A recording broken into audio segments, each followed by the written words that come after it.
Warning. This program contains strong language, auditory violence, and mental nudity. It is intended only for mature audiences. Listener discretion is advised.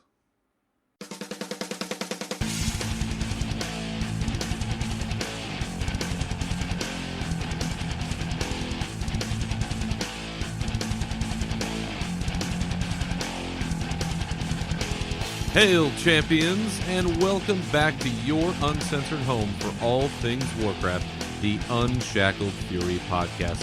I am your host, Berzerker, and this week, Navox and I have a very special episode to bring you, as for the first time in a long time, we have a guest interview, and man, did we have a blast doing this one. Rho'd from the Realm Maintenance podcast, as well as a few other podcasts, dropped into our neck of the woods, and we spent a little over an hour chatting with him about his past, present, and future in gaming and podcasting. So since this interview does run a little bit over an hour or so, we're going to forego the usual Let's Rage and news portions of the show and just dive right into the interview. So here you go. Hope you folks enjoy it as much as we did.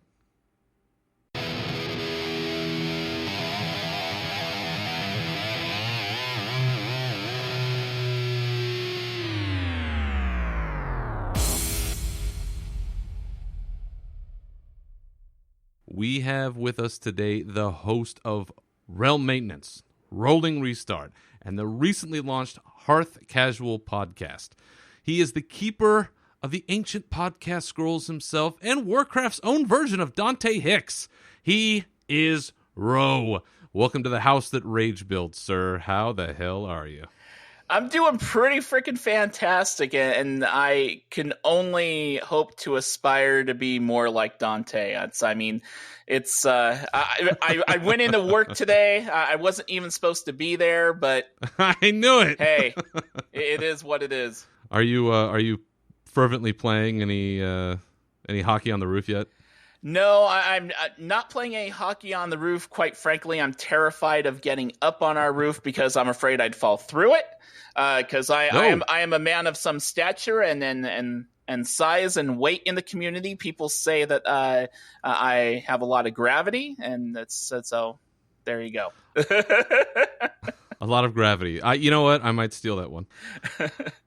So, granted, I'm pretty sure that most people are tuning in to listen to this interview because they probably know who you are, at least from the extent of they know Realm Maintenance. They've seen you or heard you at least on a bevy of other programs. I know that I certainly have. And I definitely want to get to sort of your podcast. I don't know, we could call it a legacy. I've been watching a lot of RuPaul's Drag Race lately, so they're talking about legacies. But for you in particular, I know we want to get into that, but I'm actually kind of interested, before we get to all the podcast stuff and all the other things I want to ask you. Sure. I'm actually interested in where you kind of started in terms of your interest in like fantasy genres or sword and sorcery kind of stuff. I mean, did you grow up reading this kind of material or playing D&D, or where did your interest in this even come from in the first place, like Warcraft? Okay. As a kid, and I'm going to date myself right now, I'm just going to fucking say it. I'm 42 years old. I know I don't sound 42. I hear You're that a lot. among friends. It's okay. My very first computer was a Commodore 64. My very first video game system was an Atari 2600. Yeah. My mom was very heavily into fantasy novels and stuff, and as such, she got me to read The Hobbit at a pretty young age. And so that and other fantasy books of hers she would share with me. I remember reading a lot of Dragon Riders of Pern stuff. There was she also loved Stephen King, so I read a lot of the Stephen King books. My favorite Stephen King novel this day is kind of a dark fantasy one called The Talisman, which was co-author with Peter Straub. So the fantasy stuff started at a fairly young age. My very first computer game that I could say that like I became a fan of or addicted to on the Commodore computer was a game called The Bard's Tale. And that was basically kind of your typical dungeon crawling game with a party of adventurers, filling the typical archetypes and stuff, and you're just going through a maze, left and right turns, different monsters and stuff, casting spells, typical D&D stuff made into a computer game. Along with that, I also played a lot of text adventure games, like if anyone's heard of Zork, big on the whole Zork thing. So, were these games that you played, at least on the computer, was that something that you played with other people? Was that like a solo game? No, it was all solo stuff, and I was mainly like my early gaming days were pretty much a solo gamer when it came to that stuff. I went on from Bard's Tale to another big fantasy series called Ultima from Richard Garriott, and that series is what would eventually bring me into MMOs, because Ultima had one of the very first MMOs, Ultima Online. I was a huge fan of the Ultima series. I loved Ultima Online. It reminded me in a lot of ways like Ultima 7, yet with multiple people playing on it. I was there back in the day where you didn't have servers that were separated for PvP and PvE, where you could be wandering the road, get ganked by people, literally lose all your shit, and have to run back and collect the stuff. Oh. What shard were you on? I was on Catskills. Me too. Nice. So my character in Catskills was Ramza Duskwalker. Mine was Storm Shadow, but there was I remember on Catskill server, they had a player run community there. Winterfell. Yes. I was a part of that too. It was amazing. I loved that. And that stuff was based on your whole Game of Thrones stuff well before Game of Thrones actually became a whole big deal in videos and stuff like that. I created a character for the Winterfell community named Glenn Tully. And I actually, for a period of time, I was the king, the young king of Winterfell for a period of time. It was William. But yeah, that was some crazy stuff back then. Yes, it was.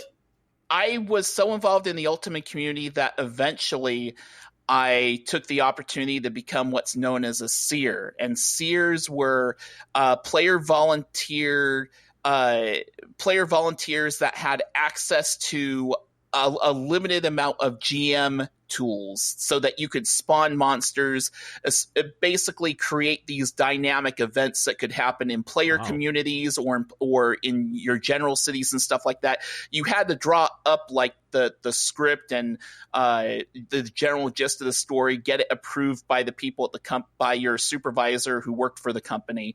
But yeah, I was a seer on the Chesapeake Shard, and I went by the name of Seer Coldorn. And that I had some fun times on the Chesapeake Shard with this player community called Pack Slayer. And yeah, it's all that stuff was that's where I really got deep into my love for like fantasy and MMOs. Without Ultima and Ultima Online, I wouldn't be playing MMOs, period. Ultima Online eventually led into me playing Final Fantasy XI, which was the first MMO for Final Fantasy series. And during that time, Warcraft was still pretty young. It was late into vanilla, early into Burning Crusade. And a lot of people in my Final Fantasy Online guild jumped ship to World of Warcraft. I really resented World of Warcraft for basically destroying my group on Final Fantasy Online. But when in Rome, so I eventually jumped ship, went to World of Warcraft, and found, hey, I actually like this. And I had played Warcraft at that time. I had played Warcraft 1 and 2. I hadn't played Warcraft 3 when I first was playing World of Warcraft, but World of Warcraft made me basically got me interested in playing Warcraft 3. So I, learned about the story of how Illidan played in and Arthas and all that stuff. And so I really got into the story and really got into the lore. And from Burning Crusade onward, I have been a loyal fan of World of Warcraft, and I haven't gone inactive on my sub for 10 years now. So were you in there early enough to get because didn't they give a statue away if you had 10 years of that uninterrupted was service? For people that were around since vanilla. So I got in during halfway into Burning Crusade, right when Zulamon was coming out. Oh, yes. So I've been around a while, but I cannot say as a vanilla player.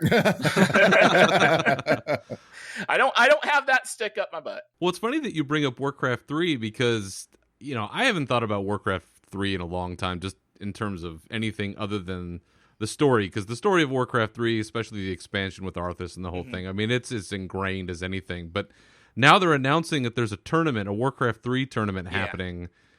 I mean, talk about coming out of nowhere. Yeah, it's curious, and all the podcasts out there, including shows I've been on where I've talked about this, I've said that it has to mean something more than just this, right? It has to be more than just, oh, hey, we're updating Warcraft 3 to be current on modern computers. And right now, I don't know. I mean, they're going to have this tournament thing. It's one of those things where my heart wants there to be this special announcement like, oh, hey, we're doing Warcraft 3 on mobile, or, oh, hey, by the way, boom, Warcraft 4, bitches. But my head tells me that, no, they're doing what Blizzard does, and they stay committed. When they put out a game, they stay committed to that game for years and years and years. Hell, they're still supporting Diablo 2. After all this time. It is amazing that they've continued to support these games for such a long time, considering that you've got, other systems that are out there that have long been abandoned. I mean, you've seen other games just completely shut down because they don't have the infrastructure, or maybe the company's not even around to run them anymore. Right. More and more you see those stories these days. Yeah. Oh. Well, and what was the video I saw not that long ago where somebody had pieced together all of this video that people had taken of servers shutting down and famous games, and it was very sad. Yeah, it almost made me cry if I had a heart. So if I understand your timetable correctly, Realm Maintenance as a podcast didn't even really start until August of 12, somewhere in that neighborhood. 2012, late Cataclysm. So you played for quite a while before you took on your own podcast sort of full time. But I know that you had done some other things before that in terms of blogging and some other bits that you'd done for other podcasts. So where in your mind did it happen? At what point were you like, you know what, this is something that I want to write about or tell people my experiences about or reach out to these other programs? How did you make that leap? It's not really that drawn out a story. I had done podcast segments for, I want to say, maybe 4 or 5 weeks before I decided, okay, the hell with it, let's actually do a podcast. And a lot of the inspiration and motivation to do even podcast segments at first came from this friend of mine who was now a retired WoW podcaster, you could say. She deals with things like motherhood and all that stuff now. Real stuff. Her name's Jan. Back then in the day on Twitter, she went by the handle of Jangasm, and she had a WoW podcast called Something Suggestive. And as someone who listened to podcasts that were super popular and ones that were, smaller and had, far more niche audiences, I'd also listen to Something Suggestive. I thought Something Suggestive was funny and entertaining. And I remember I listened to an episode of Something Suggestive where she was looking for segments and submissions. And I said, hey, I might be interested in sending in a podcast segment. I wanted to try the podcast segment thing because I felt that would be a way to dip my toe in the water. Back then, right. I didn't think I wanted to do a whole podcast, but the segments, like the ones I heard on the Instance, I thought were pretty cool. So I thought I'd do something like that, but I didn't want to just dive into sending a segment to the Instance and say, hey, use my stuff. So so I started small with Something Suggestive. Jan loved what I did for my content. I did a segment called Achievatron, which was basically, a segment on getting different sorts of achievements back in the game. And back then during Cataclysm, achievements were still a relatively fresh and innovative thing. It had only been around for 2 expansions. So it started with that. And she had suggested that I do more and that, I really should do my own podcast and all this stuff. And eventually I would do segments for Convert to Rage. She continued to urge me like, yeah, try doing your own podcast. I think you did great. And I asked myself, well, if I'm going to do a podcast, how am I going to create something that people actually want to listen to? Because at the time, there were, I'd say, about 30 pretty active WoW podcasts. I'm like, all these podcasts are great, and a lot of them are doing very similar things. So I decided if I was going to create a podcast about World of Warcraft, it needed to do something outside the box. It needed to be different, it needed to be meta. And I decided, well, with this many podcasts, why not do a podcast, a WoW podcast about WoW podcasts? And that's basically what led to Realm Maintenance, which originally was just supposed to be like a 15 to 20 minute show. And that lasted all of like 2 to 3 weeks. Then I decided, okay, I'm going to be ballsy enough to try to interview people if anyone will let me interview them. I came to find out that people love me interviewing them and giving them a chance to talk. Yeah. And the show kind of grew from there. The snowball was rolling, and it was weird because, I mean, it's difficult talking about it now because I've done like over 250 episodes, and I know that a lot of people know the Realm Maintenance name and stuff like that. But there's still a good part of me that just considers that I'm just a guy who loves podcasts and plays World of Warcraft. I'm just... You're keeping it humble. Well, I'm trying to, but at the same time, I guess I just understand people... There are people who treat me like I'm this special figure in the community and stuff, and that's awesome, that's great, and it makes me happy when people are showing me that recognition. But at the same time, I more than realize that there are a number of other people who could do the exact same shit I could do and be just as praised and be just as elevated for it. I'm not doing anything revolutionary. I just decided to give it a chance because why the hell not? Well, I think you're being a little too modest here. And let me tell you why. Because when I look at your website and you keep a religious listing of all of the podcasts, not just Warcraft podcasts, but Blizzard podcasts that are ongoing. You're even gracious enough to let people hang on to a list, as part of your list for an extra couple of months, even if they're like me and have taken extended leaves. That was a recent change because I realized, especially around the holidays, a lot of podcasts go inactive for like 8 or 10 weeks around the holidays because it's just holidays can be like that. So we might have done that. But my point is, you are the only person I know of that goes through all of this content. I mean, the ability to digest this, and Navox can clarify here, but I think that you at one point may have stated that you listen to these at like 1.5 speed or something in order to get through all of them at some point. So a little, I'm going to kind of move the curtain and show what's going on and show what. Don't break kayfabe now. Here's how it works. Back in the day, in the early days of the show, I listened to like literally 30, 40 podcasts. I don't have the time for that. I was going to say. Ain't nobody got time for that. Ain't nobody got time for that. Right now, I'd say on average, I listen to about 10 to 15 podcasts a week. Wow. Okay. And 2 or 3 of those are not related to Blizzard games anymore.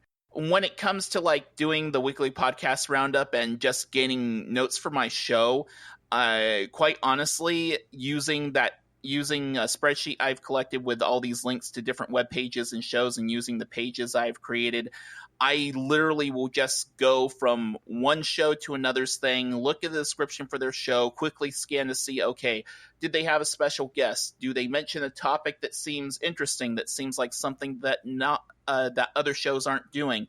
And I'll just take notes down that way. And the prep process for my show has become considerably faster than it was in I'd say the first 100 episodes. But now doing a weekly podcast roundup, which also ends up being a lot of my prep for like the show, takes about an hour and a half to go through the entire list of all Blizzard podcasts and see, okay, what's this show doing? What's this show doing? What's this show doing? Did this show have a podcast? And what are they all talking about? Who are their guests? Are they doing giveaways? Blah, blah, blah. That process used to take 4 or 5 hours, but I've got down to about an hour and a half now.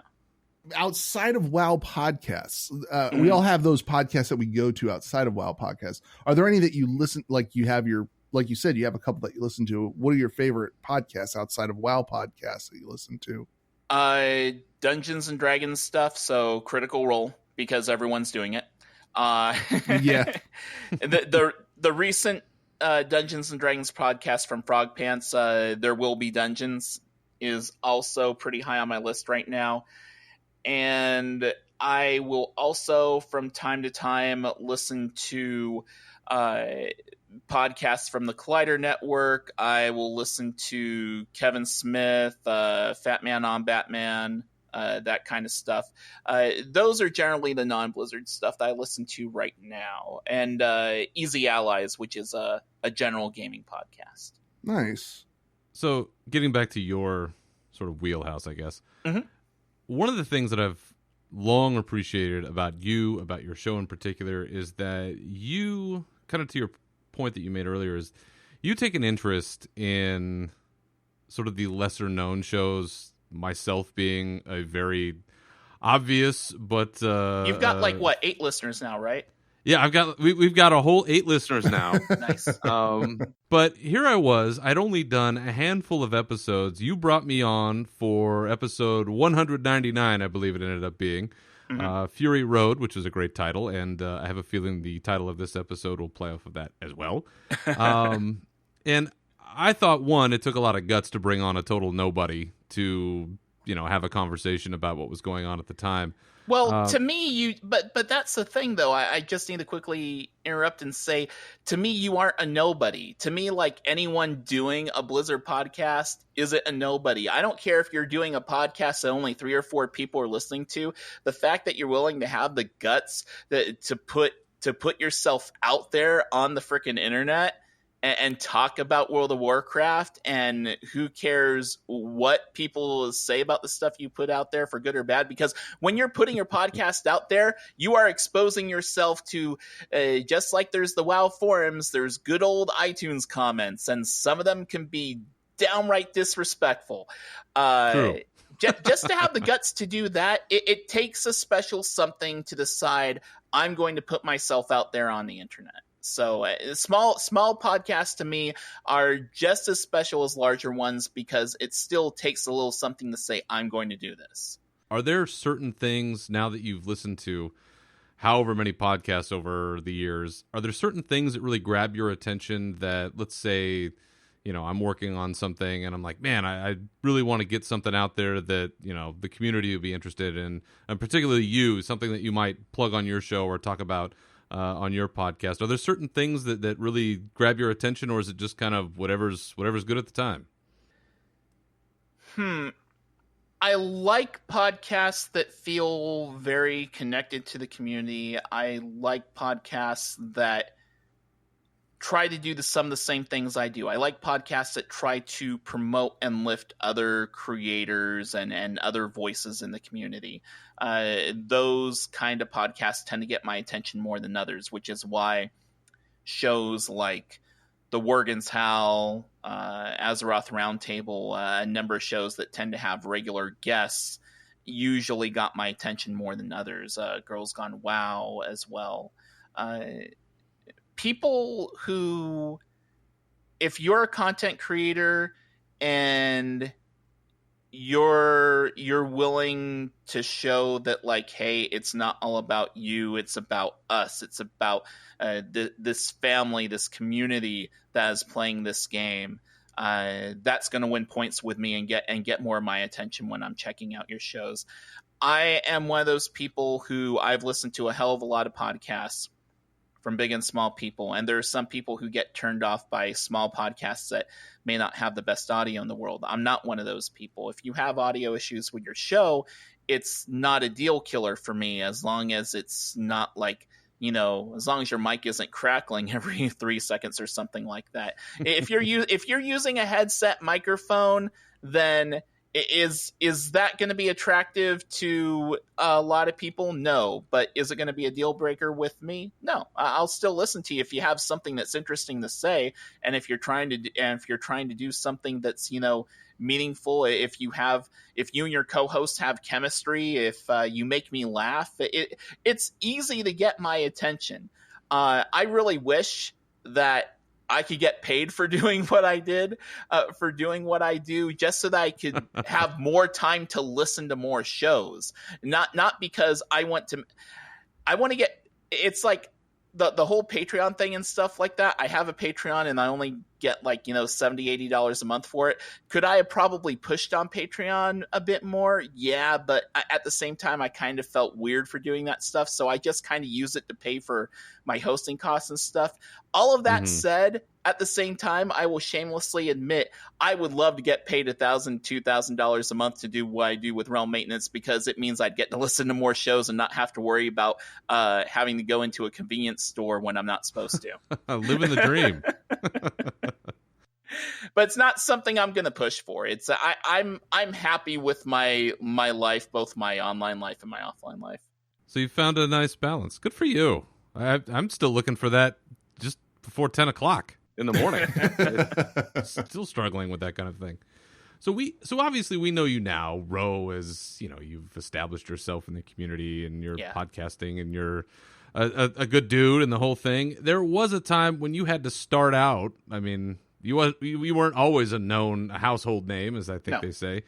And I know for me, my experience was, you know, trying to kind of look at different places, trying to figure out, how do you make a podcast? How do you go about assembling and uploading and doing all of these things? What was your experience as your introduction foray into the world of podcasting? What was it like for you?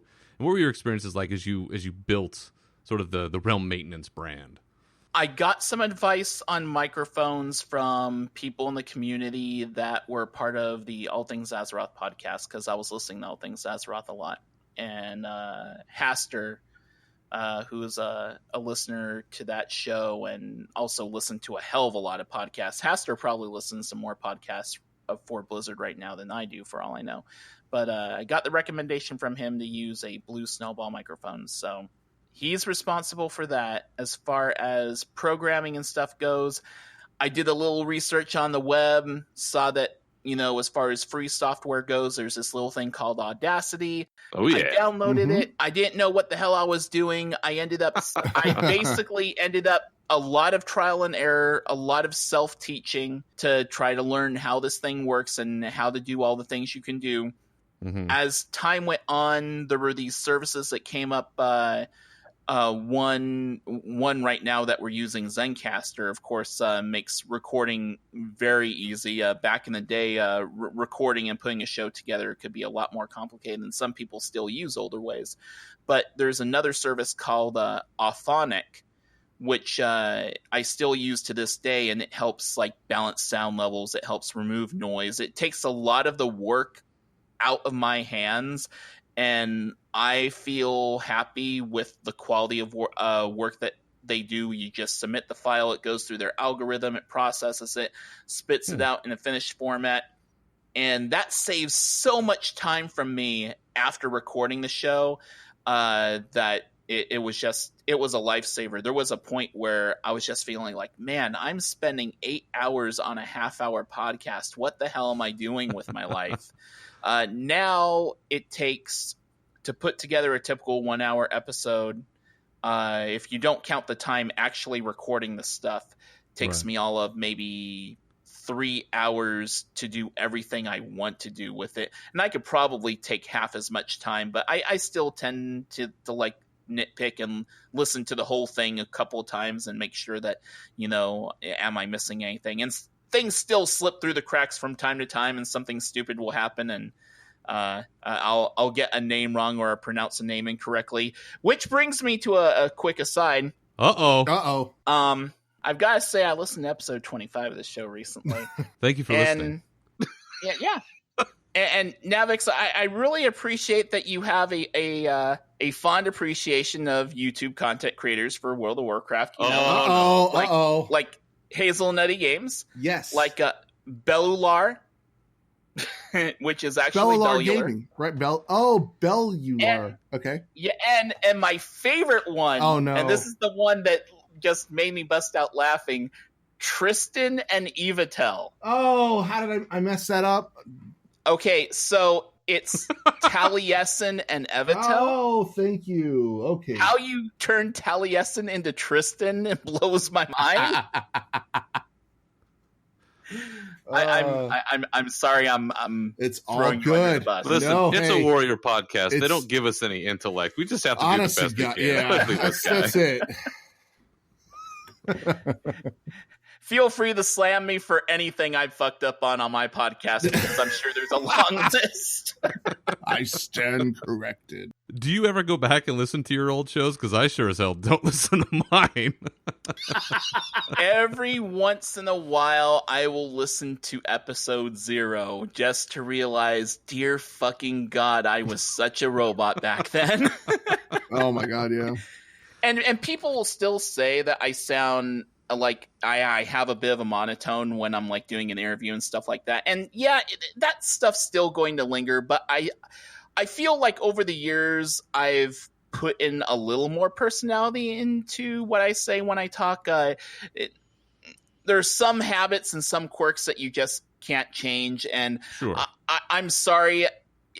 Back in the first 50 episodes, I combed through my podcast to try to eliminate every and ah, to try to mute every breath I take, because heaven forbid I be a human being that inhales and exhales. That's but not now allowed.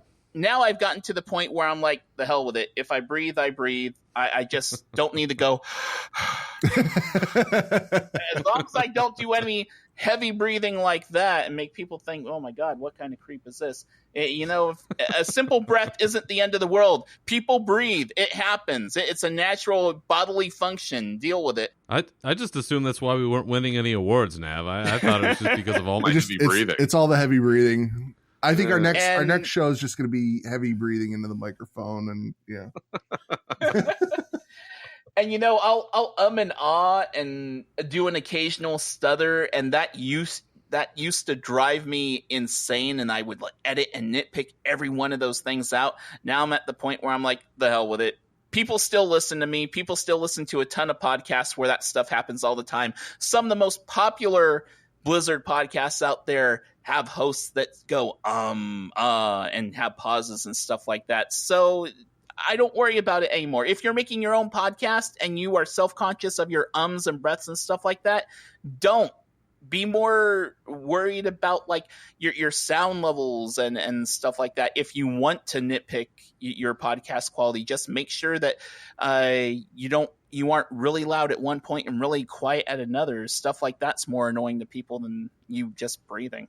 Well, I know that when you and I had talked, whenever that was when I was on your show, I can't remember if it was part of the interview or not, but you and I kind of talked about our styles in terms of preparation for the show, and I think we kind of talked about the differences between whether you script a show ahead of time or just kind of you're doing it off the cuff and you have some basic notes. Yeah. Do you find that scripting kind of helps, or do you just roll off the cuff, or what's your preference when you go through making a show? It's interesting that you bring that up, because I'm doing 3 different podcasts right now, and I tackle each one differently, which is weird, but I go with... Why is that? With Realm Maintenance, I've always felt it that needs to be kind of a heavily scripted thing, because it's a very newsy type of thing to me, and I want to make sure that I get the details and stuff down right, especially when I'm talking about what other people are doing. As I have gone on with the show, when I get to like moments in the show where I'm just talking about like my feelings or opinions on something, that's less scripted than it used to be. I used to like write down, if I had a segment in the show where I was giving my opinions on this, that, and the other thing, I would script that whole thing out and just read it verbatim. And one thing I found is that whole thing I brought up with people saying, you sound kind of a bit monotonous during your podcast. Yeah. Part of it's because I'm freaking reading a script.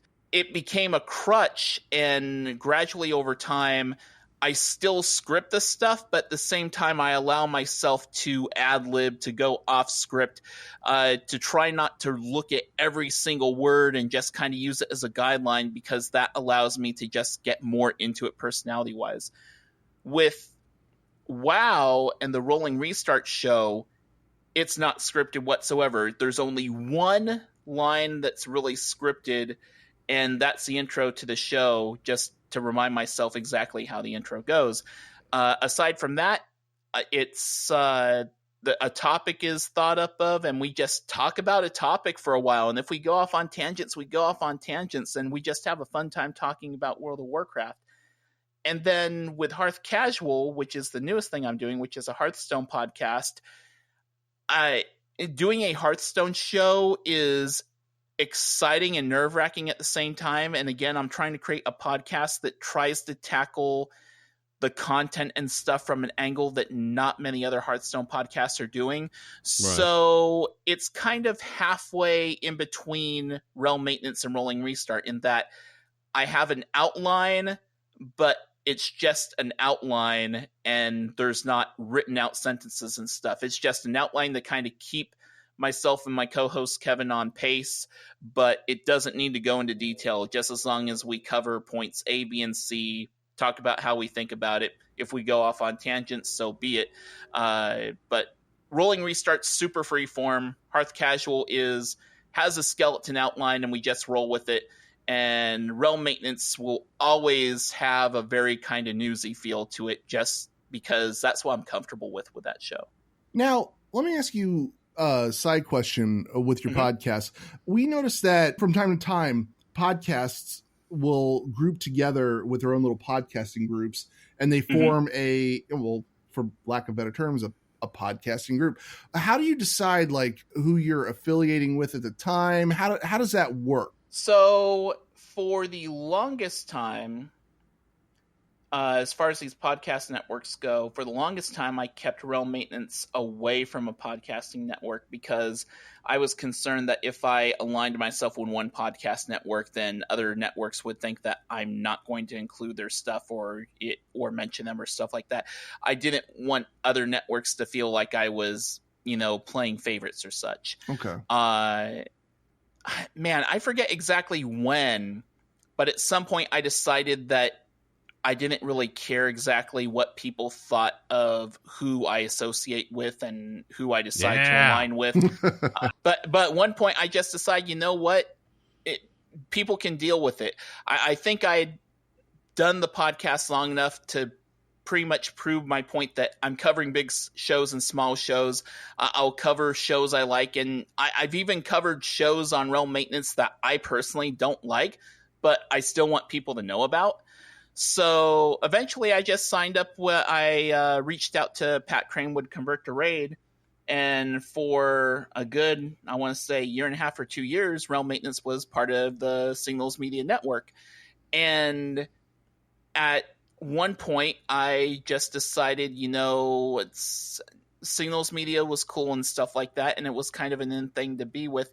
But at the same time, during my experience with Signals Media, and this is not a rip on Pat Crane, and I don't want people to take it as such, but I felt like my time with Realm Maintenance and Signals Media, while yes, I mentioned that, hey, Realm Maintenance is part of Signals Media and stuff like that, Convert to Rho'd and all the other shows were doing their thing, but at the time, that network, it didn't feel like it was doing a whole lot in terms of like actual cross promotion of the other shows and stuff. One reason why I joined Signals Media and just joined the network overall was just to see what's the big deal about it. What's the big deal with podcast networks? Is there really, what benefit is there from it?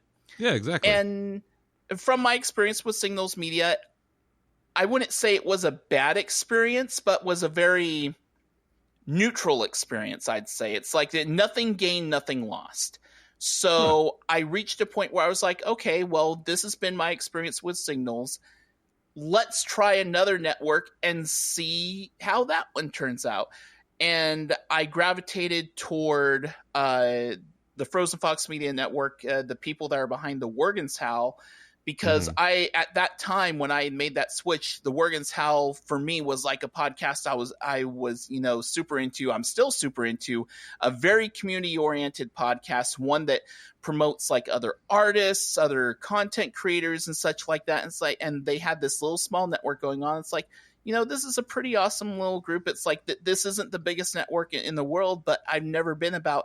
It's for me, it's not about joining a big popular network. For me, it's just joining a group of like-minded people that are doing cool things. And is that the benefit? Is cross promotion, or is it just kind of combining forces on cost? I will say that after I joined Frozen Fox, one thing I found to my delight was that very often the Worgen's Howl Twitter account and other podcasts from like that network would retweet the stuff that Real Maintenance was retweeting and stuff like that.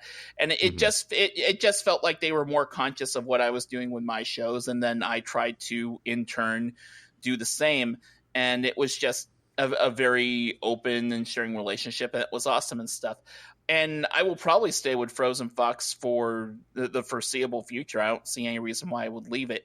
All of this said, guys, to better answer the question, how important is it for your show to be part of a podcast network? To be brutally honest, it's not important at all. Okay.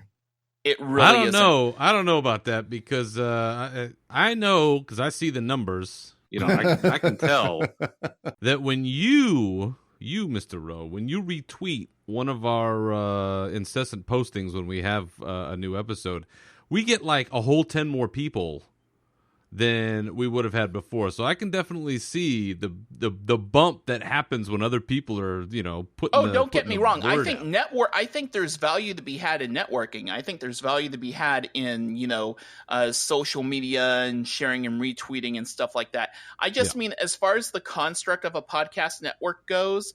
Gotcha. There's nothing. I don't feel there are any negatives about it. I don't think it's a bad thing to be a part of one, because obviously my shows are part of one, and your mileage will vary depending on what group you associate with. And one thing I do want to say, like right now, is the Convert to Raid network, what Pat's doing with Signal, is just kind of follow up on what I was saying, because people might think that, Roe has a falling out with Pat Crane Convert to Raid. Not at all. No. In fact, Pat Crane is like, I respect Pat Crane more than most other podcasters out there, and the network of podcasts that he has together now that are putting out content, and there is a lot of sharing and community going on right there. It's like a whole other ball game for that network of podcasts. Like there's a part of me that wishes I brought Real Maintenance back into that group, but it seemed kind of like a shitty thing to do. It's like, now you're doing the whole networking things. Like, now I want to be a part of you. But no, I've made my bed. I'm going to sleep in it.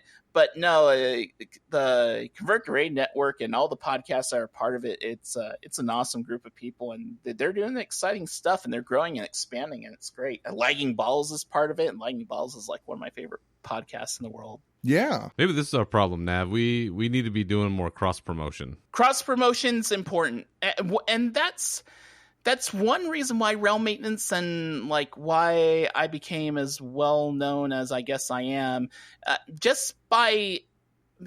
as a result of me doing all these interviews. It meant that just as consequence of that, I had to learn how to get out of my shell. I had to learn how to network, and I ended up, you know, forming a lot of acquaintances, business relationships, as it were. Just I opened up a lot of lines of communication. Some people say that I'm basically a community manager for WoW podcasting, and unpaid, I would agree with that. Unpaid as it may be, and I won't deny that. But it's networking definitely helps bring more people to your podcast, just because if you appear on other shows and other podcasts, then that means that you are finding new audiences of people to realize, oh, hey, this show exists. This is a thing. That was the whole concept behind Realm Maintenance to begin with, is to, it was never really about how many people I had listen to my show every week, because the whole point and focus of my show was to have different people listen every week, because there are different podcasts, different variety, different topics to talk about and to hear about. And I really don't know how many people listen week in and week out to my show. I mean, like, I have podcast numbers, but I don't know how many of those people are people that listen every week, or how many of those people are people that are just popping in, checking in, seeing, like, okay, it's because I cover different Blizzard games right now, so Overwatch and Heroes and all that. So I feel like the number of my regular week, every other week listeners has gone down, but I'm trying to target different audiences and different, just likes and dislikes, and I'm just happy with it. I don't put out the show as much as I used to. It used to be a weekly podcast. It's now every other week. But quite honestly, it's because I didn't want to burn myself out. There was a period where I was feeling I was getting burnt out doing the show. And I even said at the end of last year that I think that 2018 may be the last year for Realm Maintenance. And it may very well still be. Whoa. I don't feel necessarily any different about that, just because, not because I'm burnt out or because I hate doing it, because I like putting out the show. But at the same time, there comes a point where you start to realize, this is the journey that I went on. These are the things I wanted to do.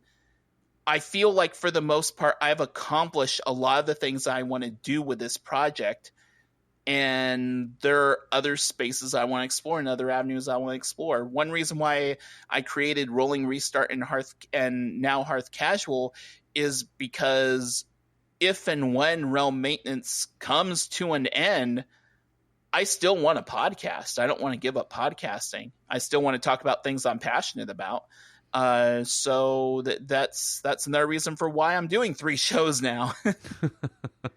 You're trying to figure out what the successor route is going to be. Yeah, and I mean, some people are like, well, if this is your last year with Realm Maintenance, then, like, would you have another person do the show and be the host of it? I'm like, well, I'm not against it. No one so far stepped up to want to do it, because I think they realize what a fucking nut job you'd have to be to take on that many hours of work for no money. I can't imagine the work that goes into that. It's a lot of work, but I have fun doing it. I know, but for example, like I go to work. I wake up in the morning, I go to work, and then I come home and I want to play WoW. I want to come home. I want to spend time with the family, and then I want to play WoW, and I want to do that. But you're going to work. You're coming back home, and it's a full-time job keeping up with that. It's not full-time anymore. I would say total hours dedicated to podcasting on any given week, I'd probably cap it at like about 10 to 12. If you don't count hours that I'm actually listening the podcast for enjoyment, I'd say it's like a 10 to 12 hour part-time job, which I'm getting paid $70 to $80 a month from patrons to do. And that's fine. And it's like I said, it's a hobby. It's something I enjoy doing. I like the whole thing of like doing stuff through Audacity and stuff like that, and then putting together sound clips and putting my show together and adding in music background and all that stuff. It's to me, it's like, it comes with like the same kind of joy as being a kid and playing with Legos, except for me, Legos are sound clips. Creation. It's a creation. Yeah. It's a creative side of it. I love that. Stuff. Yeah. I don't like Minecraft. I think Minecraft's a fucking joke, but hey, give me Audacity and a whole bunch of sound clips and I'll put something special together.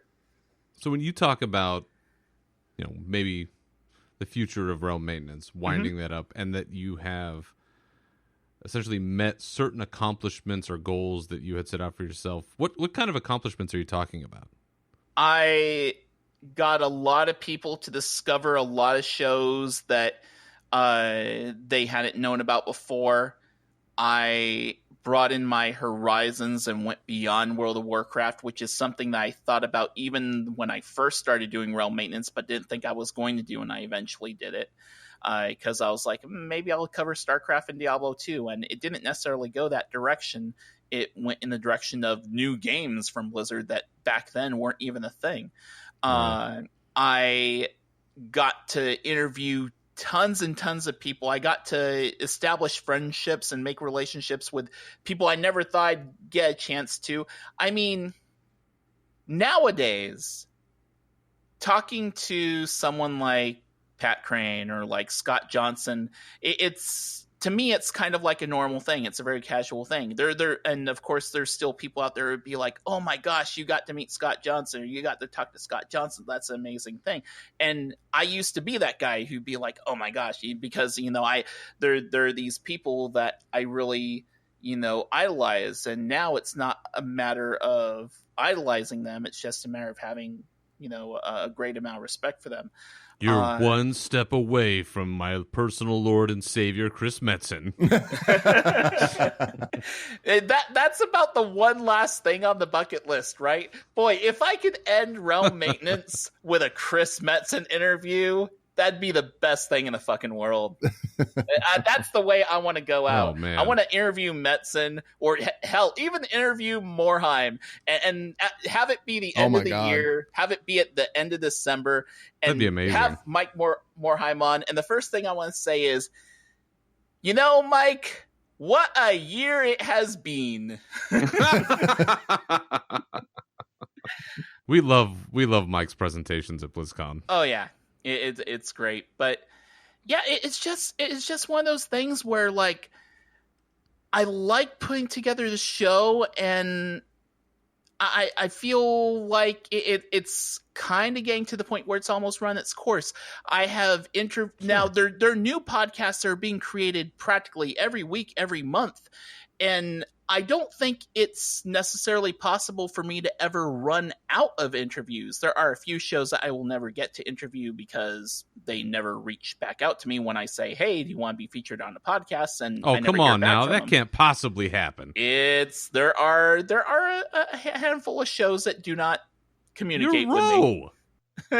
Hey. Yeah, I'm Ro, and guess what? There's some people out there who hate me, just like there's some people out there who hate your asses too. Yeah, well, I gave them reason to hate me. I told you before we recorded, I came to the realization long ago that not everyone's going to like me. There are going to be people who don't like me for whatever reasons they have. Fuck them. But that's right. Get the sticks out of your asses, people. Ro is a nice guy. I'm an asshole. It's okay to hate me, but don't be mean to Ro. I can be an asshole sometimes too. I don't show it too much on podcasts, but I'm content, man. I'm just it's been awesome. It's been a fun time with the podcast, and I'm creating new stuff, and I feel like I'm at the point where, like, you know what, I can close the book on this thing and I'll be okay with it. And when I do end Realm Maintenance, whenever the heck it is, I know that there are going to be people that are going to be sad. There may even be some people that are upset because I'm not connecting them with podcasts anymore. My response to that is, if you've missed it, then there are others that are probably missing it too. And if you miss it that much and you want it back, I'm not stopping you from making it your own.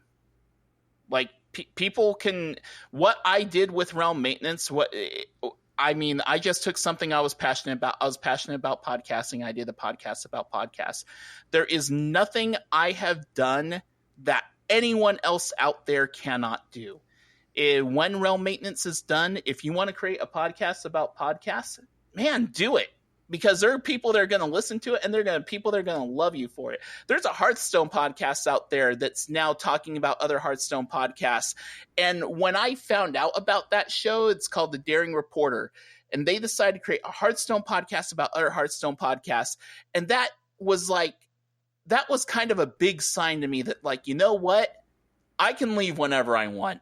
There's nothing saying that I have to keep on doing Realm Maintenance forever. When I feel I'm done, I'm done. And it's going to be fine. That is the most adult thing I think that will ever have been featured on this show. Is that sentiment?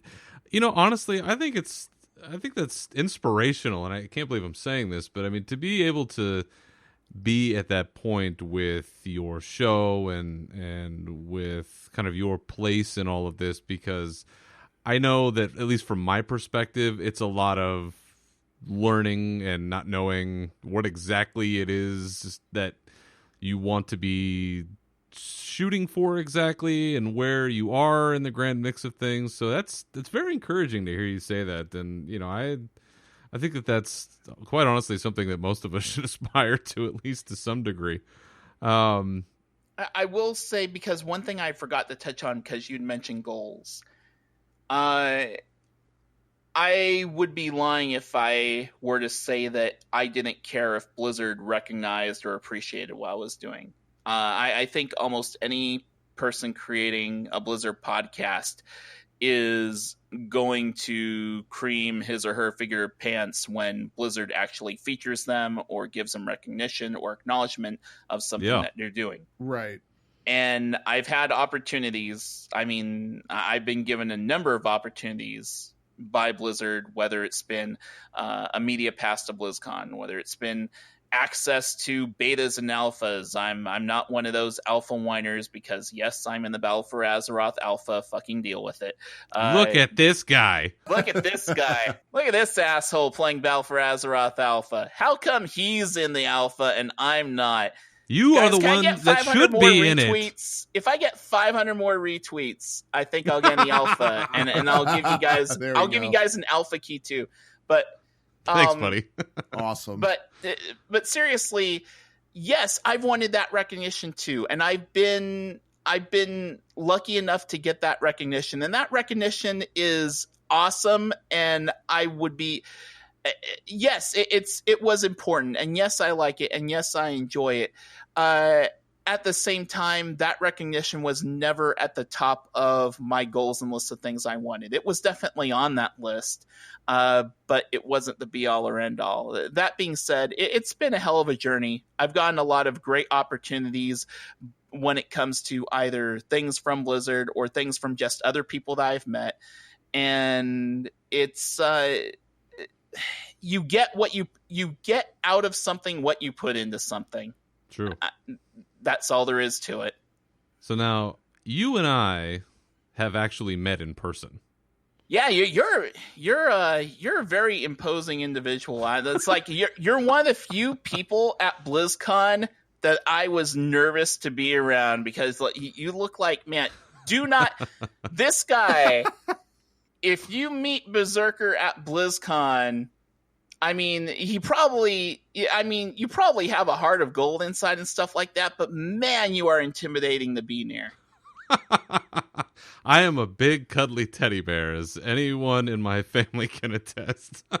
The funny thing is, people have said similar things to me. There's like, man, you have this like whole biker look going on, and yet you talk like you do. It's like, yeah, I know. It's a thing. Whenever I'm at Con Before the Storm, and people run into me at Con Before the Storm, that the World of Podcasts event at BlizzCon, people are like, I saw you at Con Before the Storm, World of Podcasts, and you look like you were so angry. You look like you're ready to kill someone. And it's like, that's just my focus face. That's just when I'm like focused on something and trying to get something done. But if you want to talk to me, and things will be fine. But well, I did find you to be very approachable, and I can certainly vouch for all of that. So you've been to how many BlizzCons at this point? First one, this will be, if I go this year, and I'm planning to, this will be my 6th. So I've done 5 so far.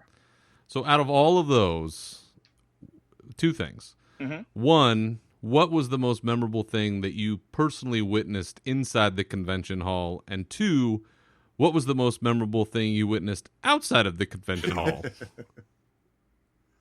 Inside the convention hall, I'm going to say 3 things. The very first BlizzCon, the Warlords of Draenor announcement, the electricity and the magic, and just that your very first BlizzCon. You don't forget your very first one.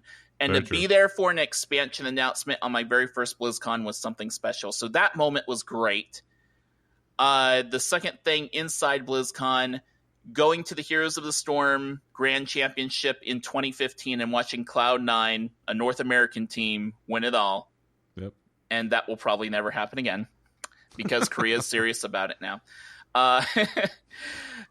Europe's pretty good too. So the 2015 Grand Finals for Heroes of the Storm, that was the second thing. And the third thing was somehow, for now 2 years in a row, having the opportunity to give the first question at the World of Warcraft Q&A. That's right. That's right. This year, Red Shirt Guy wasn't in the Q&A, and this was my second year being in the Q&A first, and I was wondering if are people going to start calling me first Q&A guy or something like that. Fortunately, nothing like that has happened, so I can deflate my ego a little bit there. Well, and you also don't ask any jackassy questions, which is always my big beef. So thank you. I try not to, but I did commit a small cardinal sin by saying, "Hi, I play Rho'd, a warlock on the Leia Yachta S Guild on the Earth of Ring server." That's pretty borderline. Yeah. So I will make this vow. If I somehow get into the Q&A in 2018 at BlizzCon, I won't say what guild I'm from. Okay, we're going to hold you to it. Yep. Only questions. That's it. Just straightforward. Yep.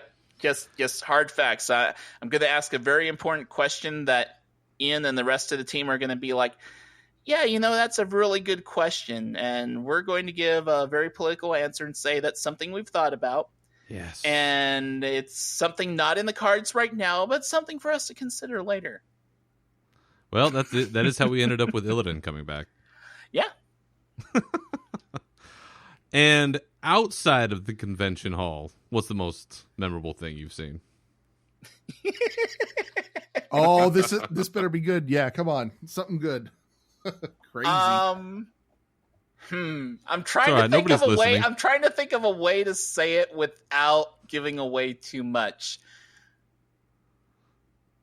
There was a moment in which I was in a hotel room that was not my own, and I got to be in the same room as someone who ended up losing their top at the time, and I saw a bit way too much. There it is. There we go. Listen, people, this is the magic of BlizzCon. Yeah. So there is that. But on a more kind of more serious or memorable thing, I mean, there's that. But I'd say the more special moment outside of the con. Yeah, you know what? It was the first time that I met Coltrane from Convert to Raid. And that was that 2012 or 2013 or 14? I think it was 14. Probably. I think it was 14. I think that was the one he went to. But yeah, getting to meet Coltrane and just spending time talking to him and getting to know him. And Coltrane was actually there last year, and I got to talk to him again. But that first time meeting Coltrane, this is a guy. I mean, like he just has this golden voice. He has a golden personality. He does. I mean, like the guy can do no wrong, and he is one of my favorite human beings in the world. He is just one of the nicest people to get to know and to get to talk to, and it was an awesome experience just to get to know him. And he is humbler than I am. I mean, no doubt about it. Like, if you try to, in Coltrane's presence, try to elevate him at all or talk about, like, how awesome you think he is and stuff like that, he will say, no, I'm just a guy and stuff like that. And that's one of the things I, like, admire and respect about him. And then I try to, when I can, try to follow that example. Excellent. Well, we've been going for over an hour now. And you have been very gracious with your time. So I've been waiting for us to dive into like WoW news and shit. No. Nobody cares about that. They're only here to. People only want to hear about what's going on with you, man. That's fine. One more question for you before you go. The Attitude Era in WWF, was it the greatest era ever, or just the best era ever? Navox. Before I give that answer, Navox, what do you think of the Attitude Era? What I think about the Attitude... It doesn't matter what the Attitude Era. Dang. You turn that sideways and stick it straight up. Damn, I hope you got something for that burn there, son. That was I love that era of WWE. I really do miss that. I think that sums up my love for the Attitude Era right there. fabulous. I think that is the best answer that we could possibly have hoped for. All right, sir. I think we've tortured you long enough. Any plugs you want to get out before we let you out of our Fury dungeon here? Oh, sure. Toss out the usual social media info. If you want to learn more about the stuff I do or want to just follow me and my crazy rants about my convenience store job and other shenanigans with Blizzard games, you can follow me on Twitter at Rho'd. That's RHOWOW. I am the host of 3 podcasts right now. One's Realm Maintenance, which we've been talking about a hell of a lot. The other ones are The Rolling Restart, which is a Warcraft podcast. And the third one, if you are into Hearthstone, it's a relatively new show called Hearth Casual. You can pretty much find those on all your major podcasting apps. There are websites for each of the shows, but honestly, just check out the Twitter, just check out the podcasting apps, and you'll get all that other information there. And that's it. And then thank you guys for having me on. I mean, honestly, again, I mean, you guys may act like it's a huge deal that I said okay to be on your show, but I don't care how big or small a show is. I don't care if you have 8,000 listeners or 8 listeners. It always makes me happy when a podcast thinks that I'm worth having on their show. So thank you for having me on. Hey, no problem. You know what? Give us what you want us to rage about on the next show. Well, you guys were out raging about people not getting alpha access. Yes. The thing that I almost wanted to rage about on this show, if we were going to rage, quite honestly, is I am really sick and fucking tired of people that are just bitching and whining about, oh my God, my class is going to hell. The alpha notes say this, that, and the other things. Like, Jesus. It's like, we have 6 months till this client comes out. There's going to be so many changes to your class. I mean, for all you know, if you're playing a monk, you may have bow ties on your wrist by the time this expansion comes out. I don't know. But anyone who's complaining about the class right now because what they're seeing coming out of these patch notes, fucking relax. Number 1, it's a game. Number 2, all this shit is subject to change. Number 3, whatever build is out right now for the dev team is like 5 or 6 builds older than what they're working on currently. So chill out. If you have access to the alpha, go ahead and play the alpha. Give that feedback like you guys are suggesting. Tomorrow is actually going to be my first day off that I'm really going to spend time checking out the Alliance zones. I've decided when it comes to testing, I'm going to test the Alliance stuff so I keep the Horde stuff fresh and new for me. Yeah. But tomorrow I'm actually going to spend time checking out the Alliance stuff and giving feedback. I already know I have some feedback I want to send about Warlocks because there's one change about Warlocks that concerns me, but it's not something that's like, oh my gosh, Warlocks are going to be in such a terrible shape because of this one thing. It's something that I think they're already probably going to change. And that's that life tap, instead of life tapping for mana, life tap's going to give you soul shards. I can totally see this becoming a problem where Warlocks before every boss pull are going to have to tap twice to go up to full soul shards before a pull, and then healers are going to bitch and moan because Warlocks are losing 40% of their health before a pull. So I feel like that's something that feedback needs to be sent on, and I think that's something that's going to be changed. But the point is, if you're angry about a class change and stuff, 1, it's probably going to change in a few weeks. 2, don't bitch and whine about it on the forums. Like, I mean, there's a place for rage. The forums isn't a place for it. A place for rage is this podcast. Damn right. That's right. Couldn't have said it better myself. I think I'm going to retire this show right after we're done here. All right, my friend. I think you've said it all. Thank you very much for coming on the show, and good luck on all of your current and future endeavors. Ro, ladies and gentlemen. Well, that does it for this episode, and once again, a huge thank you to Ro for coming on the show. As for us, you can find Navox on Twitter at NAV_OX and myself at Berzerker Rage. Feel free to contact the show anytime with your questions, comments, or otherwise at unshackledfuryshow@gmail.com. And you can find the show on SoundCloud, iTunes, Stitcher, and Google Play. Thank you again for listening, and until next time, keep your swords wet and your banners high, and we'll catch you next time. Rage on, Furians!